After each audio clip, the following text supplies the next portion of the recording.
অধীর বাবুকে হারিয়ে আমরা খুব ভালো কাজ করেছি বলে অন্তত আমার প্রাথমিক ভোটার হিসেবে তা মনে হচ্ছে না। কেউ বলছে ইমামদের ভাতা দেওয়া হলো কেন, কেউ বলছে দিব না কেন।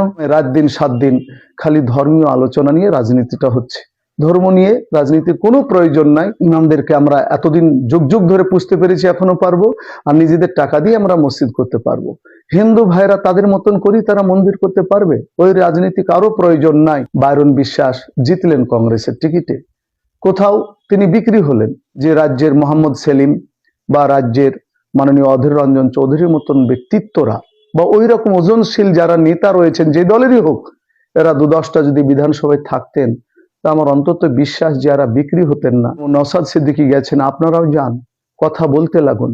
কংগ্রেস সিপিএম এদেরকে স্পেস দেওয়া উচিত জনগণের, কারো দালালি করার জন্য নয়। কারণ উন্নত উপযুক্ত যদি বিরোধী দল না থাকে তাহলে কোনোদিনই জনগণের উপকার হয় না। মমতা ব্যানার্জির কাছে বিশেষ অনুরোধ, আপনি পলিটিক্স দিয়ে এই অপহত্যাগুলিকে বন্ধ করুন। সেদিন যেটা বলতে চেয়েছি আজও বলছি যে কংগ্রেসের একসময় নামকরা নেতা এবং দেশের প্রাক্তন প্রধানমন্ত্রী লাল বাহাদুর শাস্ত্রীর জীবনী উঠিয়ে দেখুন, পড়ুন, দেখবেন আজকাল রাজনীতিতে তার উত্তরসূরি পাবেন না। তেমনি বামপন্থীদের মধ্যে অনিল বিশ্বাস, মাননীয় বিমান বসু, মাননীয় বুদ্ধদেব ভট্টাচার্য বা ইনাদের সিনিয়র মাননীয় প্রাক্তন মুখ্যমন্ত্রী জ্যোতি বসু, ইনাদেরটা জীবনী পড়ে দেখুন। বাস্তব জীবনে এদেরও উত্তরসূরি রাজনীতিতে উঠে আসছে না। আমি একটা সাধারণ নাগরিক হিসাবে বলতে পারি, ভোটার হিসাবে বলতে পারি, মুর্শিদাবাদ বাসী হিসাবে দুটি কথা বলার আছে। আমার জেলা থেকে বিশেষ করে সাত্তার সাহেব চলে গেছেন। সেই জায়গাতে যদি খুব ভুল না করি গোটা দেশব্যাপী নেতা হিসেবে পরিচিত হয়েছিলেন আমাদের মাননীয় প্রাক্তন সাংসদ অধীর রঞ্জন চৌধুরী। আমরা মুর্শিদাবাদবাসী হিসাবে দুটো উল্লেখযোগ্য রাজনৈতিক মনে হয় ভুল করেছি। একটা হচ্ছে অতি প্রাচীন সৈয়দ বদরুদ্দোজাকে হারিয়ে আপনারা তাকে আমাদের জেলার লোক হারিয়ে কাকে জিতিয়েছিলেন আপনারা হয়তো জানেন। দ্বিতীয়, আপনারা জানেন যে আমাদের বহরমপুর লোকসভা কেন্দ্রে যে লোকটি আমাদের রাজ্যে সবচেয়ে সংখ্যালঘুদের উপকারের জন্য এগিয়ে এসেছিলেন তার নাম সিদ্ধার্থ শঙ্কর রায়। কিন্তু দুঃখিত যে ওই লোকসভাতে মুসলমান সংখ্যাগরিষ্ঠ হওয়া সত্ত্বেও তিনাকে আমরা পাশ করাতে পারিনি। আর শেষত মনে হয়েছে আমারও কোথাও মনে হয়েছিল যে একবার অন্তত মুয়াজ্জিনের ছেলেকে জিতাই। তাই বহরমপুর লোকসভা কেন্দ্রে আমরা ইউসুফ পাঠানকে এমপি করেছি। তিনি একজন ভারত বিখ্যাত ক্রীড়াবিদ, কিন্তু পার্লামেন্টে তার বাক্য শুনুন, আমাদের জেলার জন্য, আমাদের স্বার্থে, আমাদের জাতির স্বার্থে, মানব কল্যাণার্থে কোন উক্তি নেই। যেন কোথাও অধীর বাবুকে হারিয়ে আমরা খুব ভালো কাজ করেছি বলে অন্তত আমার প্রাথমিক ভোটার হিসেবে তা মনে হচ্ছে না। আচ্ছা, চলমান সময়ে ক্ষমতায় টিএমসি রয়েছে, মাননীয় মুখ্যমন্ত্রী মমতা ব্যানার্জি, আর বিরোধী দল নেতা হচ্ছে শুভেন্দু অধিকারী, এবং সেখানে অন্য দল অনুপস্থিত। একাই আইএসএফ এর নওশাদ সিদ্দিকী সাহেব ভালোই ম্যাচিওর কথা বলতে লেগেছেন, কিন্তু কোথাও মনে হচ্ছে দুটো দল সবসময় রাত দিন 7 দিন খালি ধর্মীয় আলোচনা নিয়ে রাজনীতিটা হচ্ছে। কেউ বলছে ইমামদের ভাতা দেওয়া হলো কেন, কেউ বলছে দিব না কেন, কেউ বলছে আমরা মুসলমানদের এই করে দিলাম, কেউ বলছে আমরা মন্দির করে দিলাম।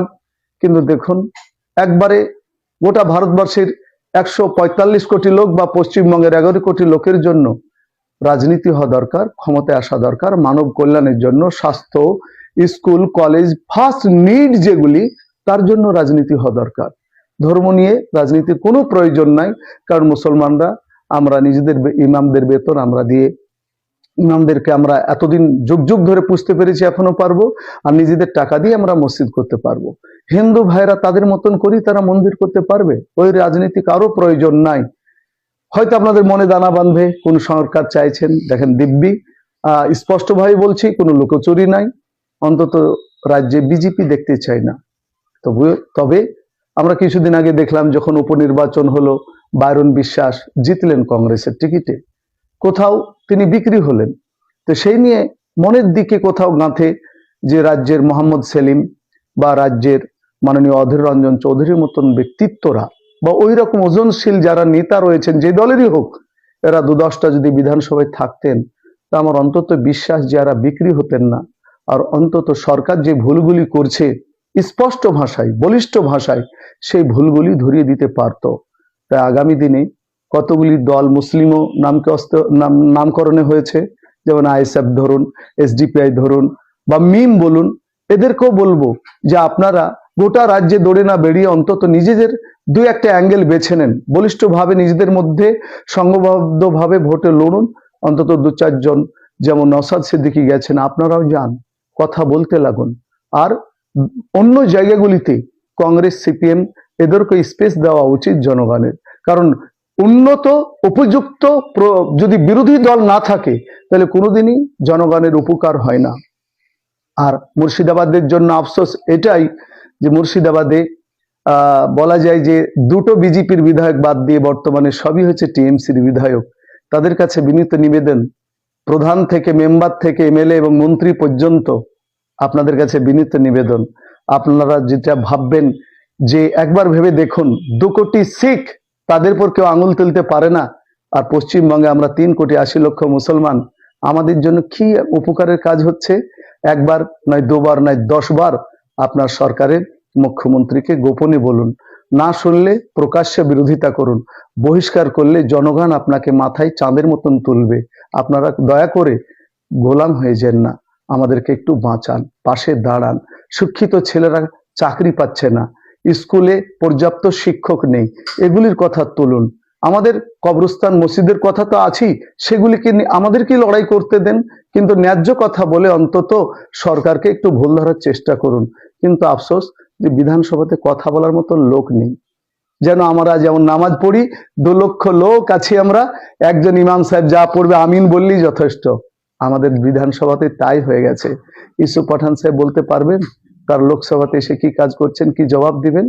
তাই আসুন, প্রত্যেকটা জনপ্রতিনিধি যারা আছেন একটু সাবলীল হন, স্বাধীন হন, কোমর সোজা করুন, নাহলে জাতিকে আপনারা বিক্রি দেওয়ার কাজ করবেন বলে মনে